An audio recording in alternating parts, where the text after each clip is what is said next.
Saudara-saudari terkasih, Injil kita pada hari ini diambil dari Injil Matius bab 11 ayat 28 sampai 30.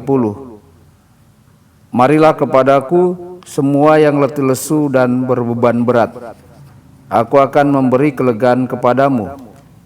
Pikulah kuk yang kupasang dan belajarlah padaku, karena aku lemah lembut dan rendah hati, dan jiwamu akan mendapat ketenangan. Sebab kuk yang kupasang itu enak dan bebanku pun ringan. Demikianlah sabda Tuhan. Terpujilah Kristus.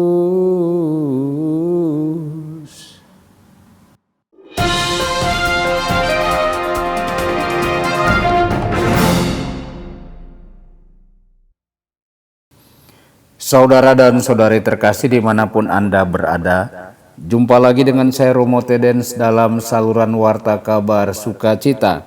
Semoga Anda semua dimanapun berada senantiasa dalam keadaan sehat dan bahagia. Jika kita berjuang setiap hari untuk melakukan apa yang benar secara moral, bahkan ketika orang-orang di sekitar kita mengambil jalan pintas, maka datanglah kepada Yesus.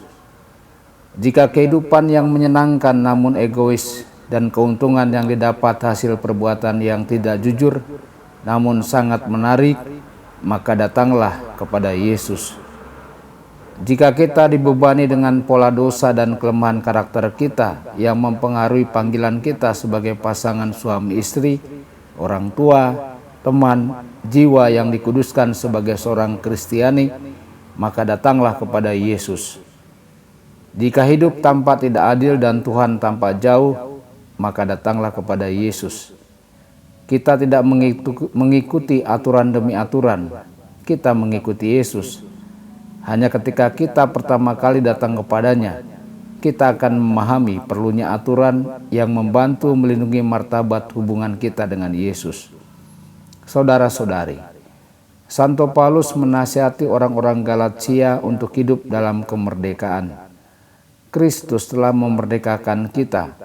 Karena itu berdirilah teguh dan jangan tunduk lagi pada kuk perbudakan. Seseorang yang menjadi budak nafsu, kesombongan, keegoisan, atau sifat buruk lainnya adalah orang yang tunduk pada sifat buruk itu sebagai sesuatu yang lebih kuat dari dirinya sendiri. Namun dalam suratnya kepada jemaat di Efesus, Santo Paulus mengundang kita untuk memikul kuk lain, bukan perbudakan dosa, melainkan penyerahan total kepada Kristus dalam kasih. Menjadi hamba Kristus, melakukan kehendak Allah dari hati.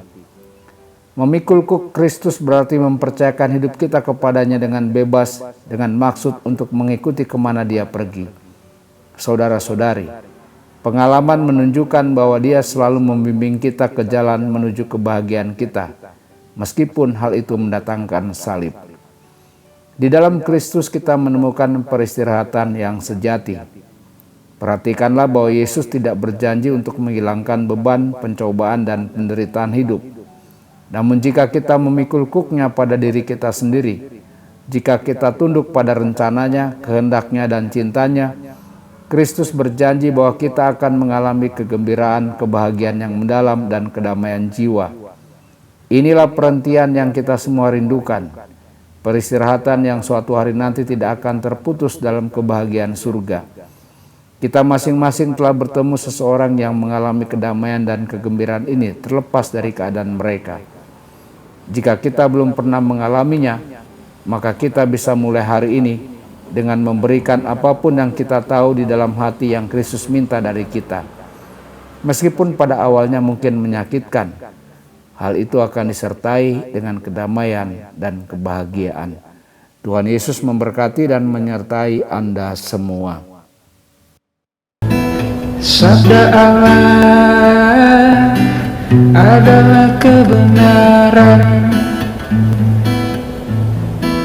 Sabda Allah adalah kehidupan.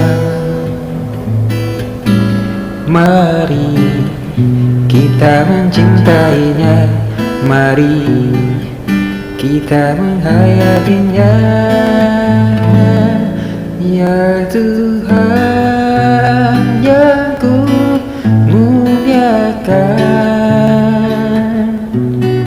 sabdamu angkat resahku.